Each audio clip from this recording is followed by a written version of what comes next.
It doesn't have to be this way!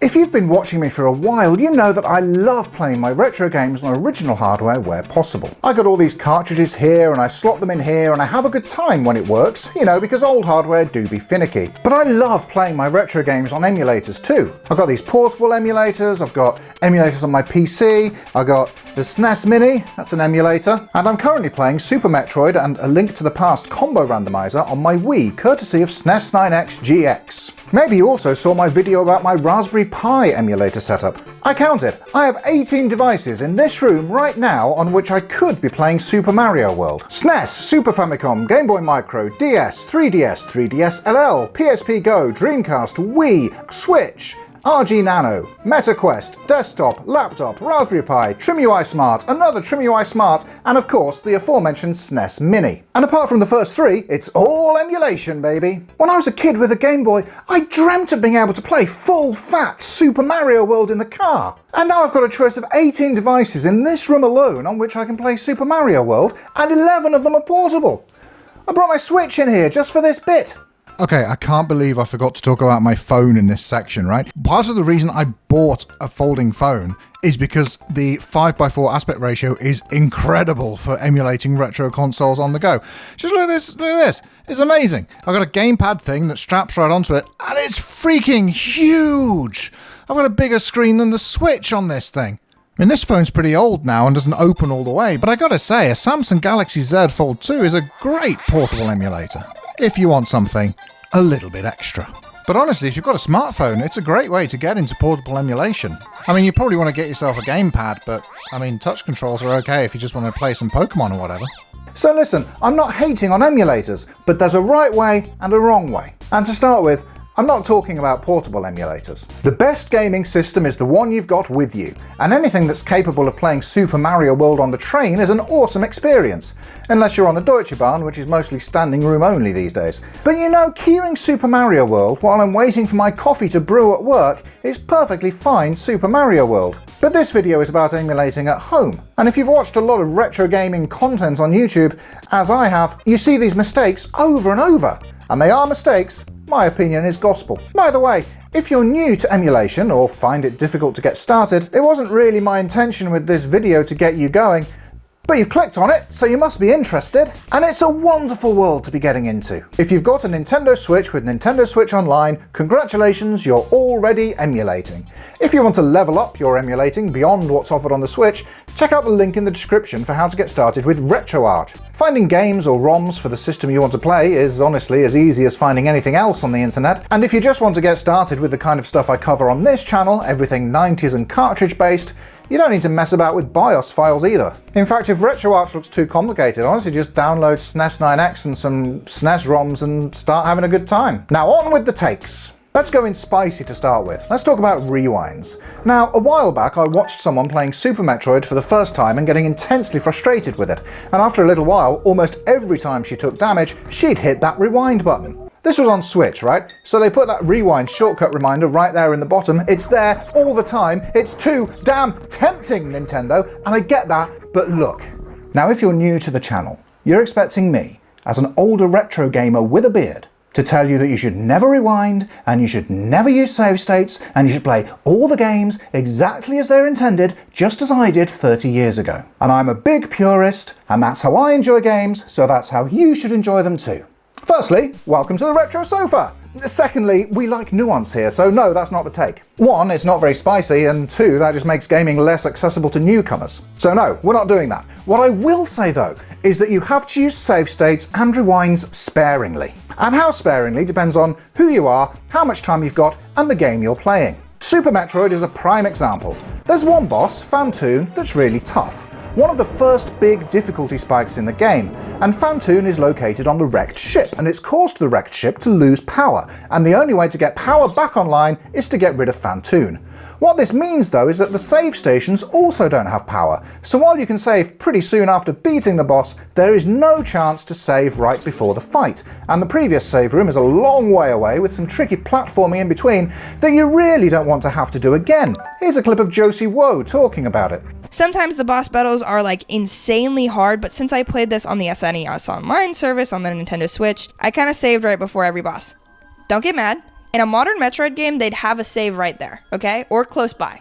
I know because I played Dread, and they did, okay? So that's why I did it. And yeah, I know this is definitely going to irritate some of you purists, but honestly, it was the only way I could have brought myself to beating this game. Josie is awesome. You should check out her channel. She's got some really interesting Gen Z takes on the retro games she reviews. And I'm not mad at her for this. I just think that by saving right before Phantoon, you lose a lot of the tension of the Phantoon battle. Nintendo deliberately had the save point before Phantoon not be active until you beat Phantoon, and they knew what they were doing with this. It is, in my opinion, a great bit of game design that uses game mechanics to increase the tension just as the difficulty spikes. And I've played Super Metroid on emulators, and I've played Super Metroid on original hardware. And let me tell you, that fight is so much more fun and rewarding with the risk of having to drag your ass all the way back there after it's been handed to you. Josie is right that modern Metroid games don't do this, but this one did, and it did it deliberately, and it only did it this time. This isn't about evolving design sensibilities, this is a deliberate choice. Every other boss gets a save room pretty close by, but here, specifically, they're heightening the tension of the spooky wrecked ship by making sure that the Phantoon fight has real stakes for the player.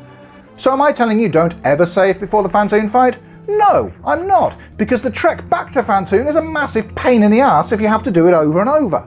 There's a point when this mechanic stops being tense and fun and just becomes a barrier to you enjoying the rest of the game. And as you know, Super Metroid is for anyone, so the most important thing is that you do whatever you need to do to get yourself through that game because it is a great experience.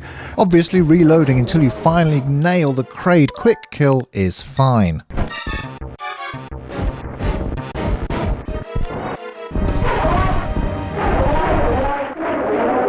My recommendation, if you want to experience the game as intended, but still experience all of it, let yourself die to a boss at least once before you start saving outside the boss room. Josie goes on to say this is the only way she's beating the game, and alright, fair enough.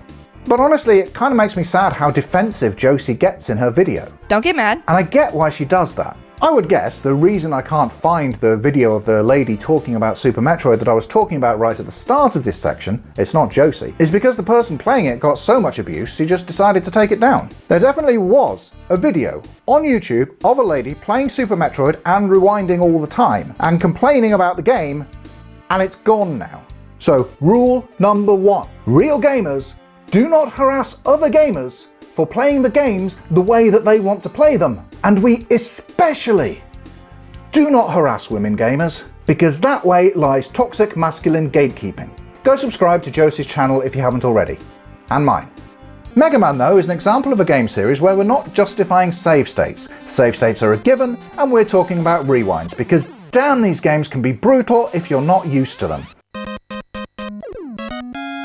Mega Man is a series that's all about pattern recognition and repetition. Stuff will come out of nowhere at you, and platforms will disappear beneath you when you're not expecting it, and that is by design. If you were a kid in the 90s renting Mega Man games from Blockbuster, Capcom wanted to make damn sure you weren't beating it in one weekend, you had to learn it. For that, by all means, hit up the rewinds, then once you've got through the game once, try it again without rewinding, once you know a little bit of what's coming.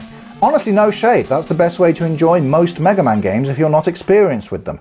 Don't put yourself through this nonsense on Heatman stage any more than you need to.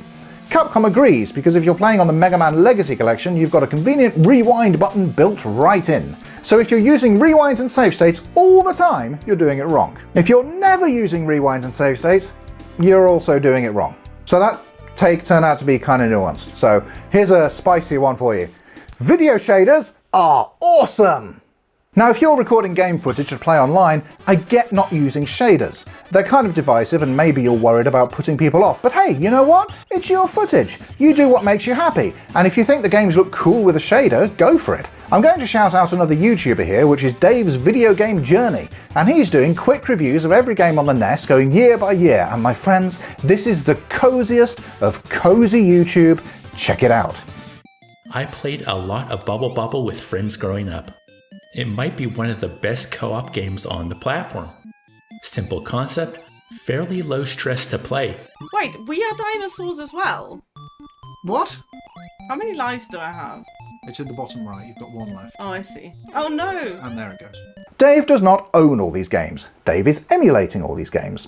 And as you can see, he's got a filter on his game footage to make it look a bit like it's playing on a CRT TV. And you know what, Dave? Correct. Pretty cool. I'm lucky to have an actual working CRT TV, but they're huge and expensive to run and impractical and bad for the environment. And these shaders that you can get on emulators now come pretty close. They give you the feel of using a CRT without having to deal with all that. Console games in the 80s and 90s were designed to run on CRT screens. Here's your obvious example in Sonic the Hedgehog 2 for the Mega Drive. The Mega Drive couldn't do degrees of transparency, so they had to do this waterfall effect by alternating between opaque and clear pixels. Here it is on an emulator. It looks terrible. Here it is on a CRT. It looks fine. I mean, it's no Super Nintendo. And here it is on an emulator with a CRT filter. Not bad, right? The filter brings it much closer to how the developer intended this game to look. Not only is this better, it's a more realistic representation of how these games felt originally. Playing an emulator with a decent filter is the purist's way to play. Well, for the purist who doesn't have a CRT TV at least. This is one people have been getting wrong for a while now. Games like Shovel Knight are clearly supposed to have a retro aesthetic, but they don't because they're all hard pixels. This is a retro aesthetic for people who are used to playing their retro games on LCD screens. Shovel Knight doesn't even have a CRT shader included. You have to use patches or external software. It's not just Shovel Knight. Here's classic Sonic 'em Up Freedom Planet. No CRT filter whatsoever in this game. It just looks like that. Celeste. Gorgeous pixel art, no CRT filter. More recent releases are getting wise to this. Sonic Mania has a CRT mode that looks great. Zool Redimensioned gives you a CRT filter that goes even beyond the perfect ideal of the Sony Trinitron and instead aims to emulate a crappy old Thompson TV rescued from a skip outside an old people's home. And of course, Animal Well looks freaking gorgeous with its scan lines as standard providing part of the atmosphere of the game. I think there was a period there where a lot of people were playing their retro games on stuff like ZSNES with their original consoles and TVs gathering dust in the attic. And then, with the recent retro revival, they go up to their attic, get all their old stuff down, hook it all up, and realise, hey, those are some damn soft pixels. Like, what we thought was retro actually wasn't. Hard pixels are a relatively recent invention and is a style all its own.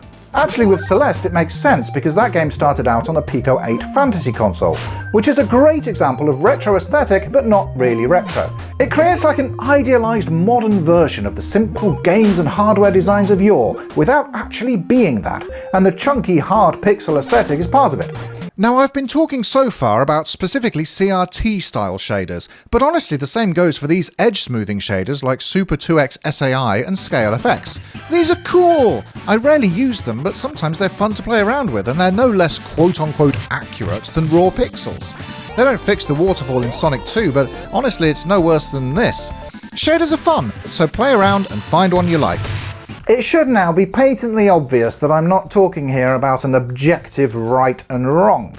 You might prefer that chunky pixel aesthetic. And if that's you, then have a great time and don't let anyone, least of all me, tell you not to enjoy the things that make you happy.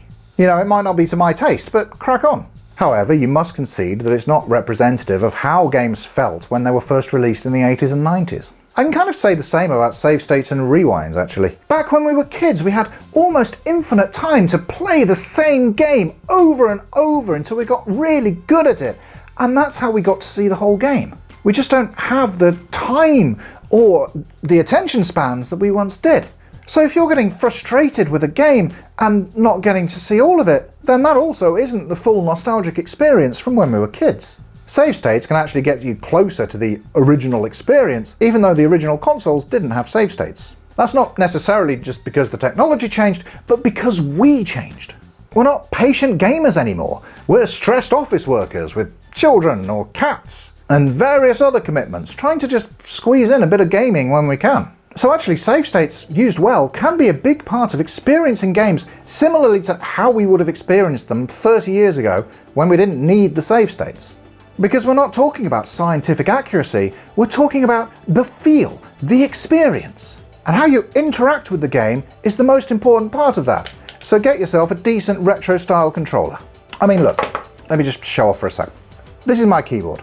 It's custom, it's awesome, and games on it just don't play the same as they do on a proper retro style controller. The Switch Joy-Con is the same. It's a really cool modern portable controller, but it doesn't have a proper D-pad. Xbox controllers and Switch Pro controllers are great for modern games and pretty good for retro gaming, but they still don't quite give you the feel of playing the classic retro games on the classic retro controllers just as you remember them. You could get an original controller and a USB adapter, or you could get yourself something like any of the myriad 8-bit Do controllers. They're not sponsoring me, but hey, if you're out there, let's freaking go, because I've bought loads of 8-bit Do controllers and I think they're great.